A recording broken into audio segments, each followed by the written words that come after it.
Hello student, তোমরা যারা ক্যালকাটা ইউনিভার্সিটির আন্ডারে সেকেন্ড সেমিস্টারের ছাত্রছাত্রী আছো, তোমাদের এখন ইন্ডিয়ান নলেজ সিস্টেম সাবজেক্টের ক্লাস আছে।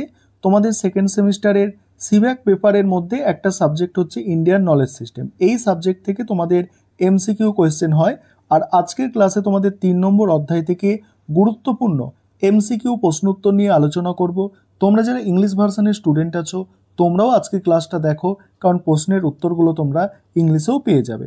দেখো, প্রথম প্রশ্ন, প্রাচীন ভারতীয় শিল্প ও স্থাপত্যের অনুপ্রেরণার প্রাথমিক উৎস কি বৈদিক ও হিন্দু পুরাণ? দ্বিতীয় প্রশ্ন আছে, নিচের কোনটি প্রাচীন ভারতীয় শিল্প স্থাপত্যের বৈশিষ্ট্য? দেখো, প্রতীকবাদ ও বিমূর্ততা, প্রতীকবাদ ও বিমূর্ততা। পরের প্রশ্ন দেখো, পরের প্রশ্ন 3 দাগের প্রশ্ন, হিন্দু মন্দিরের প্রাথমিক উদ্দেশ্য উপাসনা ও আচরণ অনুষ্ঠানের জন্য স্থান প্রদান করা। পরের প্রশ্ন আছে, নিচের কোনটি একটি সাধারণ হিন্দু মন্দিরের একটি উপাদান? ওপরের সবগুলি, এগুলো সব হচ্ছে হিন্দু মন্দিরের উপাদান বা বৈশিষ্ট্য, অর্থাৎ গর্ভগৃহ থাকবে, সমাবেশ হল থাকবে, তারপরে হচ্ছে দেখো টাওয়ার থাকবে। তারপরে কি দেখো, পরের প্রশ্ন, স্থাপত্যের কোন শৈলী খোদাই ও ভাস্কর্যের ব্যবহার দ্বারা চিহ্নিত করা হয়? দেখো, অ্যান্সার হচ্ছে নাগারা শৈলী, দন্তনাকা গয়াকা রয়াকা। নিচের কোন মন্দিরটি দাবির স্থাপত্য শৈলীর উদাহরণ? বৃহদীশ্বর মন্দির, যেটা থাঞ্জাভুরে আছে।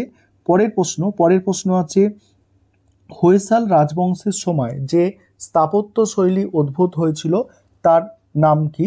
এখানে অ্যান্সারটা দেখো, হৈসাল শৈলী। পরের প্রশ্ন, নিচের কোনটি হৈসাল স্থাপত্য শৈলীর বৈশিষ্ট্য?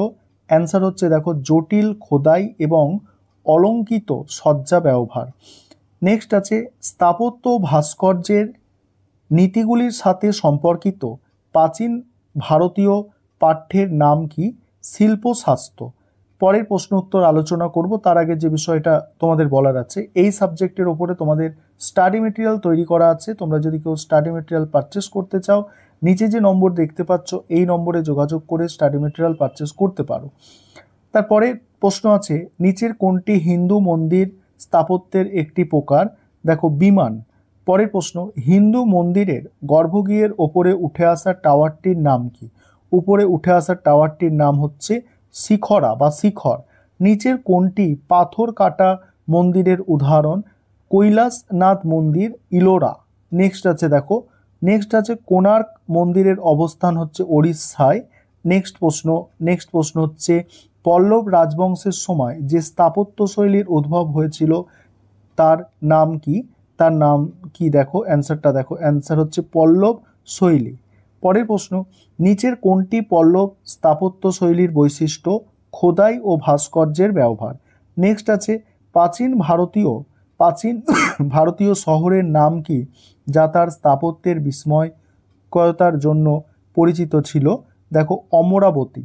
নেক্সট প্রশ্ন, নিচের কোনটি বৌদ্ধ স্তূপের উদাহরণ? সাঁচি স্তূপ।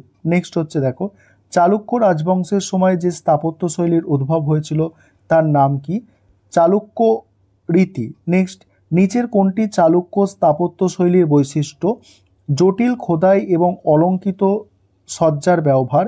প্রাচীন ভারতীয় পাঠ্যের নাম কি যা স্থাপত্য এবং শহর পরিকল্পনার নীতিগুলির সাথে সম্পর্কিত? দেখো, বস্তুশাস্ত্র বা বাস্তুশাস্ত্র। নিচের কোনটি জৈন মন্দিরের উদাহরণ? ওপরের সবগুলি, এগুলো সব জৈন মন্দিরের উদাহরণ। এবার তোমরা যারা ইংলিশ ভার্সনের স্টুডেন্ট আছো, তোমরা প্রশ্ন উত্তরগুলো দেখো।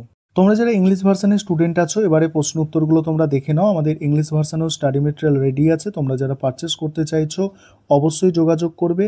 তোমরা ইংলিশ ভার্সনে প্রশ্ন উত্তরগুলো দেখো, আমি স্ক্রল করে যাচ্ছি। আর তোমাদের যাদের স্টাডি মেটেরিয়াল প্রয়োজন আছে ইংলিশ ভার্সনে, অবশ্যই তোমরা এই ধরনের স্টাডি মেটেরিয়াল পারচেস করতে পারো।